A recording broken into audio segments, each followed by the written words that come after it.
Yan, ganito lang mga kabayan pag nagtatabas ng formika. Pantay na pantay yung kanto.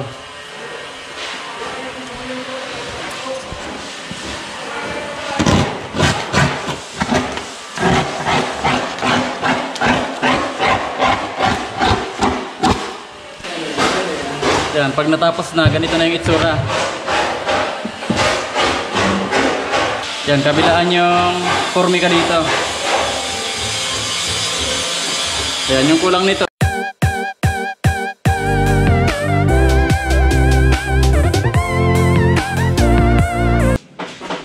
Yan, ito na mga kabayan yung natatapos namin dito sa hagdan.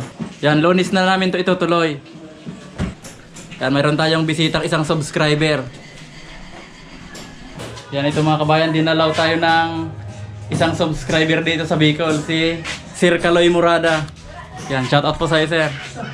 Salamat. Mabuti nag-meet tayo dito. Minsan kasi si shoutout, hindi mo ko na shoutout, kaya pinunta na lang kita. Na-surprise nga ako, sir. Akala ko kung sino ka ako yung... Ay, ako po yan, no? Isa po siyang photographer. Yung po yung hanap buhay ko. Mayroon akong shop sa dito sa Naga. Ang name po ay Silos Gallery Shops. Yung mga cliente ko po dyan na nasa abroad, ay po sa inyong lahat. Sana safe lang tayo lagi. Yan, nilalabas ko na lang mga kabayan yung FB page niya. Para yung mga gusto po dyan magpakasal ulit. Sige po. Salamat po sa inyong lahat sa mga subscriber ni Lon Bicol. Salamat po sa inyo. Salamat Lon TV sa mga in-upload mo video. Marami akong natutunan. Oo, kasi nagdi-DIY din ako sa bahay. Kasi gusto ko yung bahay ko, bahay ng anak ko. Gusto ko yung sigurado yung pagkakagawa. Kaya minomonitor ko pag matingin ako sa vlog mo, tapos i-apply ko dun sa bahay ko. Kaya salamat. Okay. Yes, sir. Salamat sa pagbisita, sir. Yan, alis na mga kabayan si Sir Kaloy, isa po nating subscriber. Sige, sir, ingat po. Okay, thank you.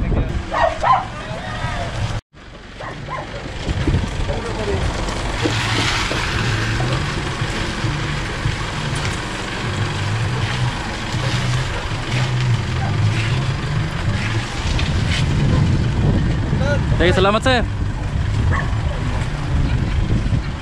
Yan, uwi muna kami mga kabayan sa kuha namin sa barangay.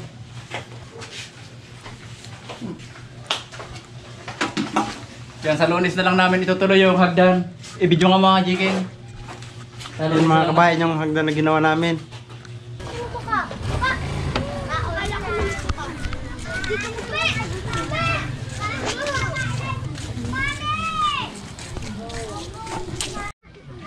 Yan mga kabayan, paalis na kami.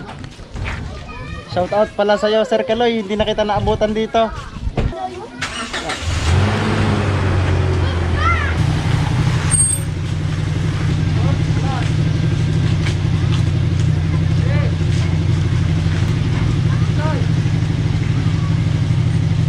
Early the next morning. Ano kayang masarap na luto dito? Yan, buhay pa. Ay, ino! Yan, usap mga kabayan. Ito yung nahuli namin kaganinang isda. Yan, na binwit. Ito yung ulam namin ngayon. Yan. So, papakita ko sa inyo kung paano namin lutuin to dito sa Bicol. Yan, ayan na mga kabayan. Nalinis ko na siya. Yan, nabanlawan ko na. Saka natin siya hihiwa-hiwain. Yan, bago pala natin hiwa-hiwain yung isda, kuha na muna tayong mga gulay. Yan, dito sa tabi-tabi. Kasi baka biglang umulan pa. Naka-ready na yung gulay. Yan. Ito, may talbos ng kamote. Yan. Ito mga kabayan, ang tawag sa amin ito, lubi-lubi. Yan, hindi ko alam kung sa ibang lugar anong tawag nito. Yan, ito yung kinukuha lang dyan, talbos lang. Yan, maghanap tayo ng medyo malaki-laki na talbos. Ayun.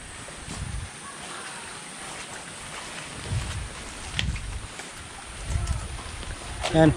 Ito mga kabayan, ito tamang-tama to. Masarap to dun ihalo. Yan. Kunin na natin.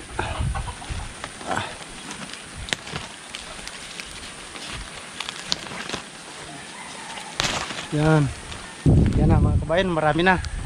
Ako pala muna ngayon mga kabayan ng hahawak sa camera ni Lon Bicol. Kasi umalis siya, may inasikaso. Ako ang nabili na magluto. Yan. Share ko sa inyo yung ulam namin ngayon. Yan, ito na mga kabayan ng gulay. Yan. Yan, nakarami tayo kahit dyan lang sa tabi-tabi.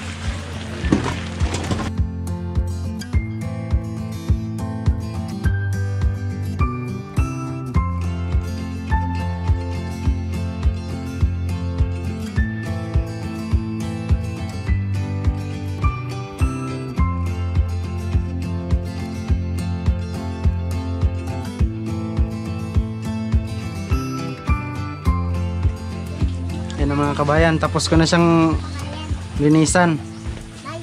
Yan, susunod naman natin yung gata, kasi gagataan namin ito mga kabayan. Ayun ang pinaka-importante sa ginataan, yung gata. Yan mga kabayan, magbabalat na tayo dahil wala yung pinanggagano na namin ng yung pambalat dito mas mabilis. Ito na lang itak.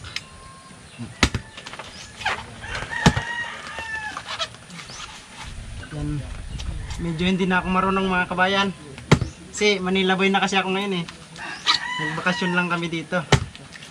Marunong pa naman mga konti na lang. Mga kabayan, diba? Mabilis lang. Ganda mga kabayan ng pagkakabalat ko. Talagang parang pang-professional. Mga kabayan, biyakin na natin. Yan, huwag nyo gagawin ito mga kabayan pag hindi kayo sanay ng hawak nyo kasi baka dumulas o madiretso nyo, pwedeng maputol yung kamay nyo. Kasi ako mga kabayan sanay na eh. Mga kabayan, ang ganda ng nyog niya, ang kapal. Ayun na mga kabayan ng finished product. Ayan. Ayan. Ganyan lang siya mga kabayan. Una, nilagay ko yung kalahati ng mga gulay sa ilalim, parang sahig-sahig niya. Tapos nilagay ko yung isda. Tapos nilagyan ko ulit nito sa ibabaw. Tapos yung mga sangkap, tapos yung gata. Tapos yan, ganyan lang mga kabayan. Papakuluan lang natin siya. Yan.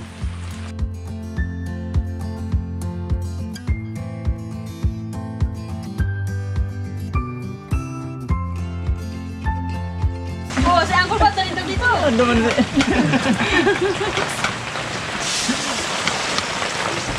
Kain tayo mga kabayan. Yan, ito yung linuto ni J. King. Yan, masarap daw kumain pag nakataas yung paa. Yun, yes. J. King, magkita tayo sa Naga. Sige kabayan, ingat. Yan, paalis na ulit kami dito mga kabayan sa barangay namin. Babalik na kami ng Naga para maituloy ko yung hagdan. Yan, tapos dinala ko to dahil na-flat. Walang nagbo-vulcanize dito ng kwan, ng tubeless. Yan, parehas to. Ayan. Na tinik siguro dito kasi maputik dito. Kaya papaayos namin sa Naga City.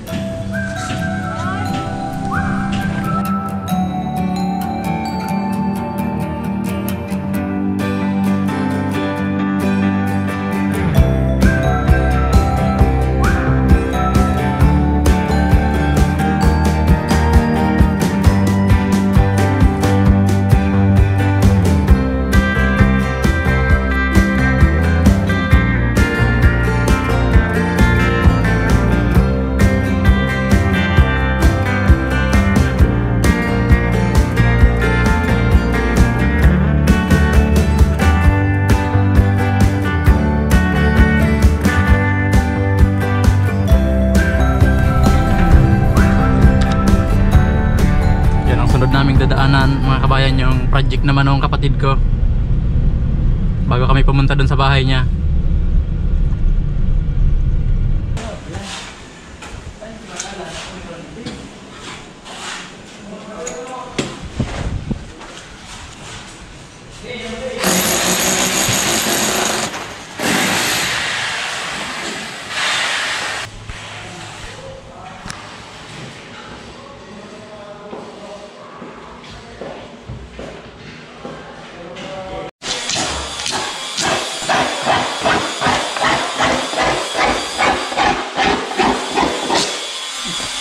Yan, ganito lang mga kabayan pag nagtatabas ng formika.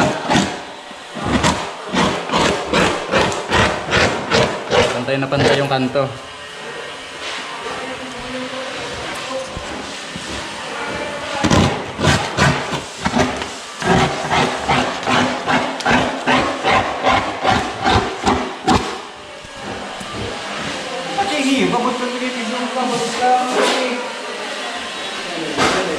Yan, pag natapos na, ganito na yung itsura. Yan, kabilaan yung formika dito. Yan, yung kulang nito, edging na lang dito sa gilid.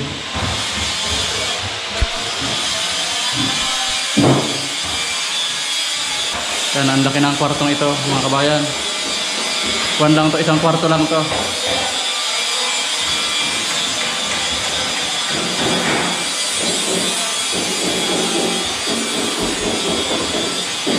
Ayan, puro laminated to. Ayan, nilalagyan nila ng rugby.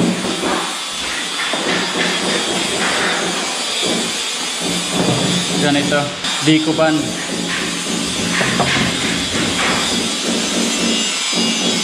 Asan yung patanggal mo, Ke? Ayan, ito mga kabayan yung pinantatabas nila. Kuwan lang to, kikil. Yan, maraming nabibili nito sa pang hardware. Hello! Kaya saan kayong ilalagay mo dito, Ke? Yung pang edging.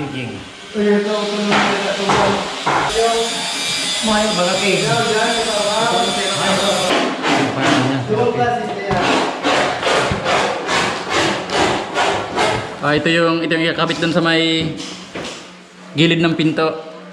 Yan yung pang edging niya. Yung dito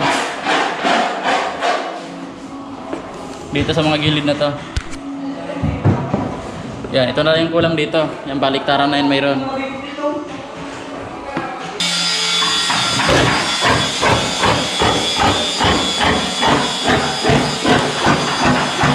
Yan, kiki lang yung ginagamit namin dito kasi pag katam hindi na didiretso, saka matagal, saka nasisira yung katam. Bumabaw nito sa katam.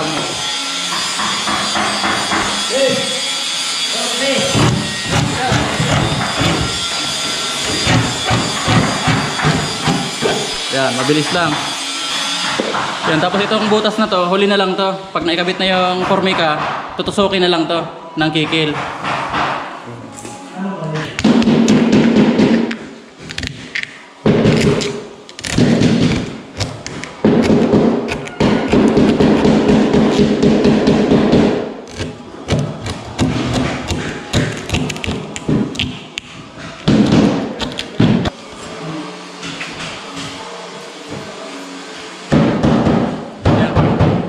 Pag nabitan na yun ng conceal, dito na yung itsura niya. Hindi siya makikita. Yan. Malinis. Yan, malinis lahat yan. Drawer dito. Makakain ka sa maingay.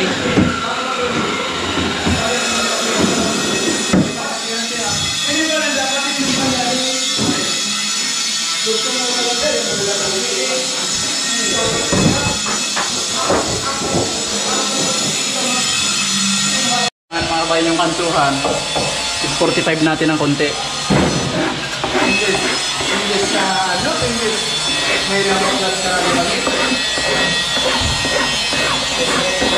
Yan, ito lang yung gamit, kikil.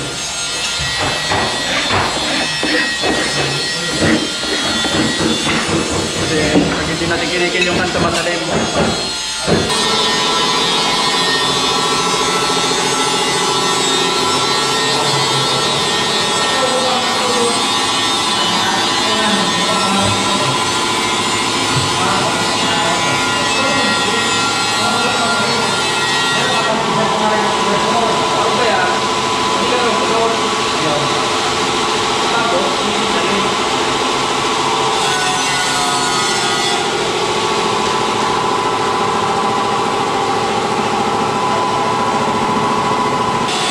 Bahay mga kabayan, mahirap ikutin.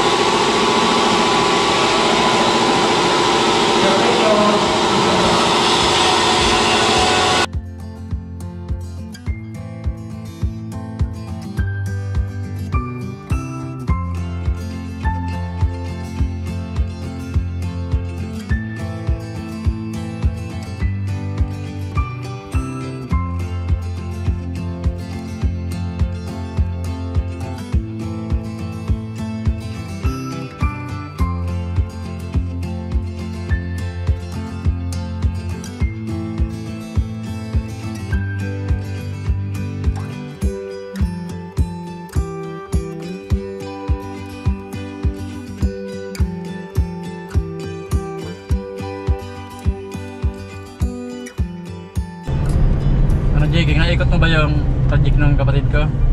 Oo, kabayan, ang laki pala. Oh, hindi tayo gaano makapag-video. Hindi kami mga kabayan gaano nakapag-video kasi maingay. May nag-grinder, may nagsisinsil. Mga makina sa pang pintura. Yan, dito na ulit kami mga kabayan sa bahay ng kapatid ko. Yan, bukas itutuloy na namin to. Ito yung sunod na i-upload ko.